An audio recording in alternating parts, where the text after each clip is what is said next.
Hey you guys, I am so excited to share with you my latest project that I just got finished up along with one of my friends, dear friends, Kari Johnston of Springfield, Ohio. She is working on a project where they are raising money for the Springfield Symphony, and they have asked various artists to upcycle music instruments for this auction. And you guys, it's so cool. I think you're going to enjoy it. So this is just what I did for the auction, and I'm also going to throw in some video clips of some of the other amazing art that's in there as well. But I hope you enjoy. I'm going to post her information in the description below because she also does some amazing business consulting, and she just opened up another store called Reimagine Gifts and More. I know you're going to want to check it out. Okay, so disclaimer before anyone gets upset and comes at me. I just wanted to let you know that this came to me broken.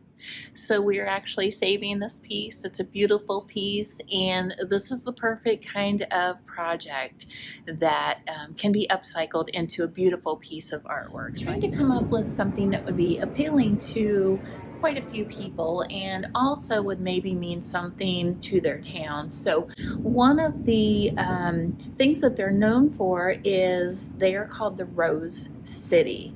I wondered why they were called Rose City, so I looked it up, and it said because it was once the world's largest producer of roses. In 1919, Springfield's 33 greenhouses produced more roses than any other city in the world. That's pretty amazing.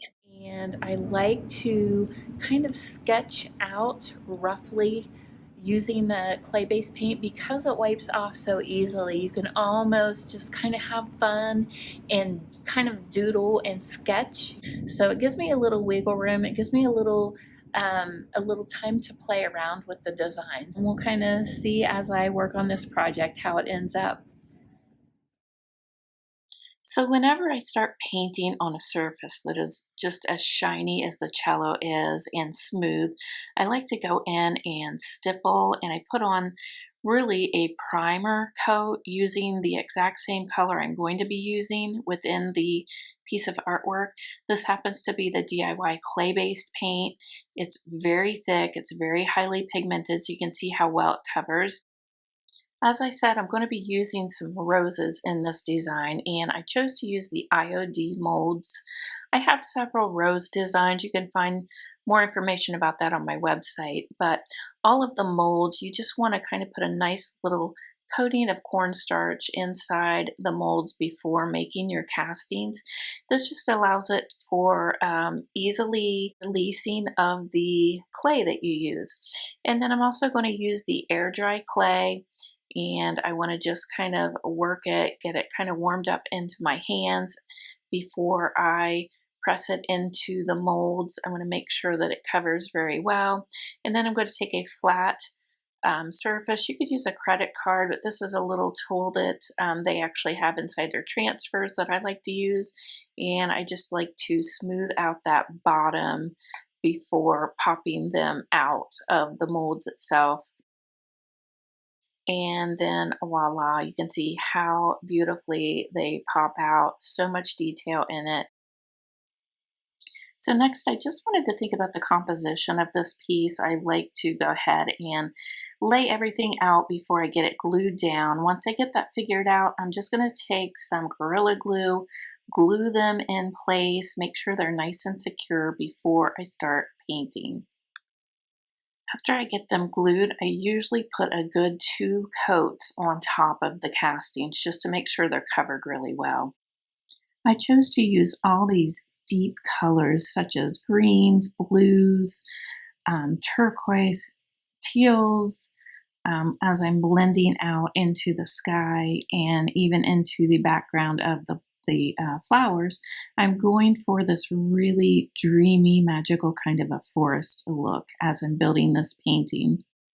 As I have all my detailing finished up, I'm going to go in and do a seal with all of the DIY waxes. I'm using first the clear wax, and then I'm going in over top of that with black wax, and I'm covering all of the sides and corners of it just to give it even a deeper look. It'll look as if you're kind of looking in the woods and you're able to see the light source coming in from the background.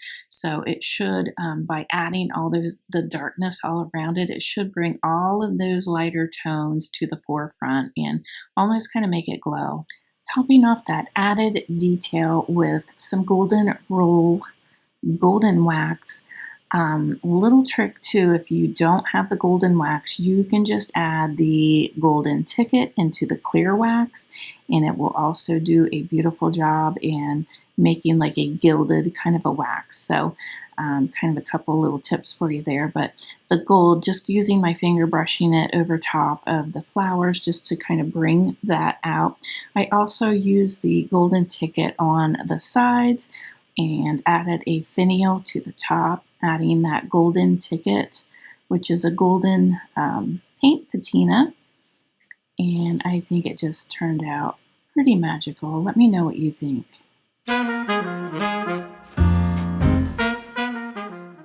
So tell me, did you make it till the end of the video? I hope so, because I saved the best for last. I'm going to give you a little peek into the auction, showing you all of the beautiful, beautiful artwork that was donated by the various artists here in Ohio. I think we have some amazing talent here, I must say. And tell me, have you ever visited Springfield, Ohio? If so, where did you go and what did you do? We would love to hear about your adventure there and everything that you did. If you enjoyed this video, make sure you like and subscribe, and I'd love to hear your comments too. See you next time.